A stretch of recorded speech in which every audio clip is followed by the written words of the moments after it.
राजद के मंत्रियों और तेजस्वी के सामने बेबस हो गए हैं सीएम नीतीश कुमार। अपने ही कही बात पर बाद में हो गए चुप। जी हाँ, आपको बता दें कि बिहार के मुख्यमंत्री नीतीश कुमार राजद के हर मंत्री के सामने पूरी तरह से बेबस नजर आ रहे हैं। ऐसा हम इसलिए कह रहे हैं क्योंकि आपको याद होगा कि नीतीश कुमार ने 18 दिन पहले बिहार विधानसभा में यह ऐलान किया था कि वह राजद के मंत्री इजराइल मंसूरी पर लगे हत्या के आरोपों की जांच करवाएंगे। नीतीश सरकार में राजद कोटे से मंत्री मंसूरी पर एक युवक की हत्या करने का आरोप लगा है। अब पीड़ित परिवार यह कह रहा है कि मंत्री इजराइल मंसूरी दूसरी हत्या कराने की भी धमकी दे रहे हैं। आपको बता दें कि शुक्रवार को इस मामले पर बिहार विधानसभा में काफी हंगामा हुआ। बीजेपी के सदस्य बार बार पूछते रहे कि मंत्री को लेकर नीतीश कुमार की घोषणा का आखिर क्या हुआ।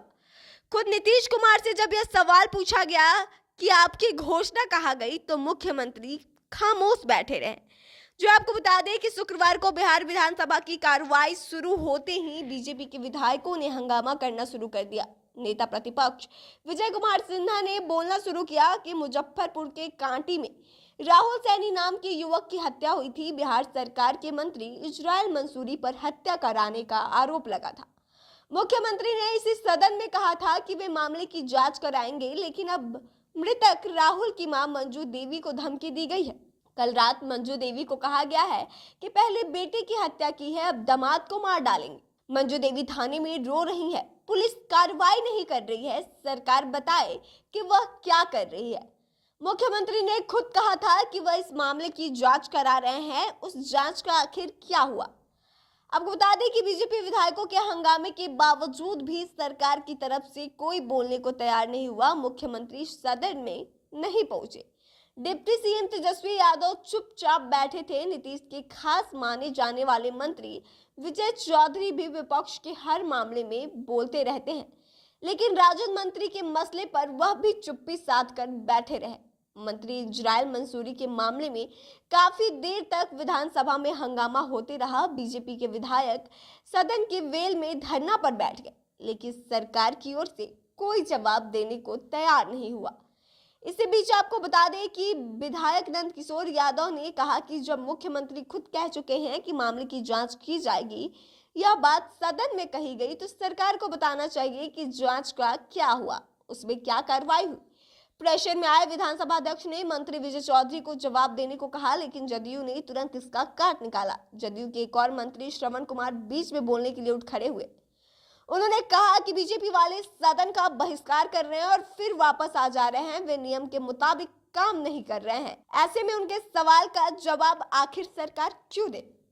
इसके बाद विधानसभा अध्यक्ष ने संसदीय कार्य मंत्री विजय चौधरी को जवाब देने का अपना निर्देश वापस ले लिया। सरकार अपने आरोपी मंत्री पर जांच के मुख्यमंत्री के ऐलान के बारे में बोलने से कन्नी काट कर निकल गए।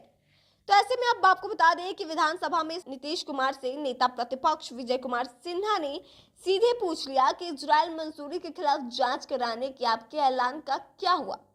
तो इस पर नीतीश कुमार चुपचाप बैठे रहे। विपक्षी विधायकों ने कई बार यह सवाल पूछा, लेकिन मुख्यमंत्री खामोश बैठे रहे। ऐसा विधानसभा में कम ही मौके आए होंगे जब नीतीश कुमार से उनकी घोषणा को लेकर अगर कोई सीधे सवाल पूछा गया हो और वह खामोश बैठे रह गए हों। विधानसभा में शुक्रवार को हुए इस वाकये से इतना तो एकदम साफ हो गया है कि बिहार सरकार अपने मुख्यमंत्री द्वारा सदन में की गई घोषणा को भी रफा दफा करना चाह रही है। आपको बता दें कि पिछले महीने मुजफ्फरपुर के कांटी में राहुल सैनी नाम के युवक की हत्या कर दी गई थी। उस क्षेत्र के विधायक इजराइल मंसूरी राज्य सरकार में मंत्री हैं और मृत युवक के परिजनों ने पुलिस को लिखित तौर पर आवेदन देकर कहा था कि मंत्री इजराइल मंसूरी ने ही यह हत्या करवाई है, लेकिन मंत्री के रुतबे के सामने बेबस हुई पुलिस ने मृतक के परिजन के आवेदन के आधार पर एफआईआर दर्ज करने की बजाय पुलिसकर्मी के बयान पर एफआईआर दर्ज कर लिया और इसमें मंत्री इजराइल के नाम का कोई जिक्र भी नहीं किया गया। इस पर मुख्यमंत्री ने कार्रवाई करने की बात कही थी, लेकिन अब वह अपने ही बयान पर चुप हो गए। तो ऐसे में सोचने वाली बात यह है कि क्या वाकई में तेजस्वी के सामने मुख्यमंत्री नीतीश कुमार बेबस हो गए हैं। फिलहाल इस खबर में बस इतना ही। आगे की तमाम खबरों के लिए बने रहे हमारे साथ, देखते रहें द इंडिया टॉप।